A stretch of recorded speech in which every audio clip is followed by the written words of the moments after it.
first burst of freedom that you ever felt in your entire life.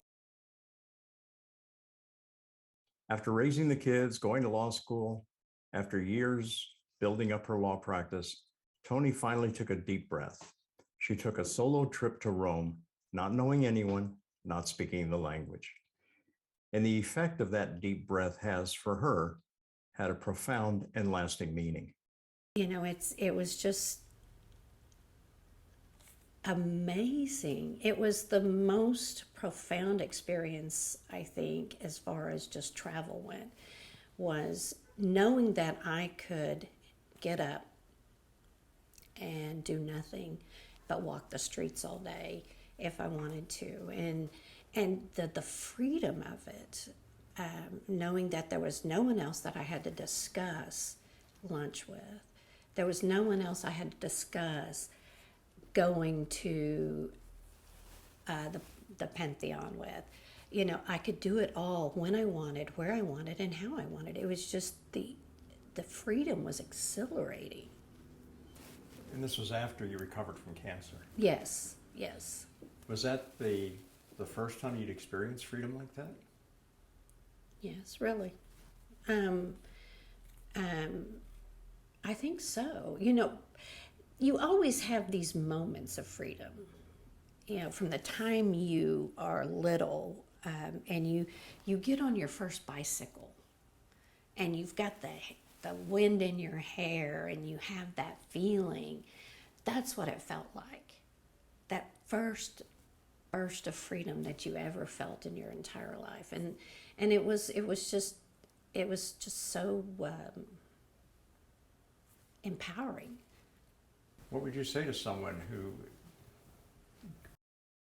gets goosebumps listening to your description of that, the freedom, the empowerment, and the vista of Rome?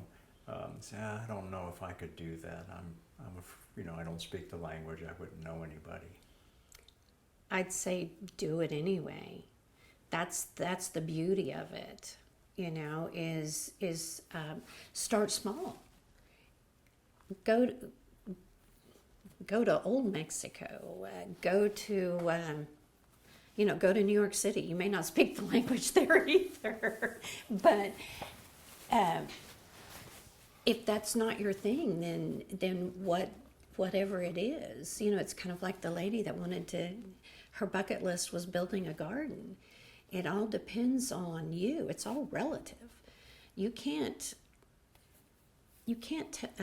tell somebody how to live their life or tell them how to do something that you've done, because that may not be what is their freedom or what is their aha moment.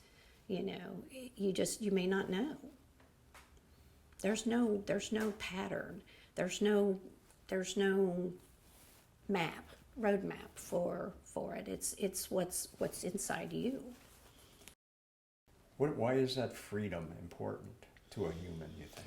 Well, like we talked about, that big block of time that you so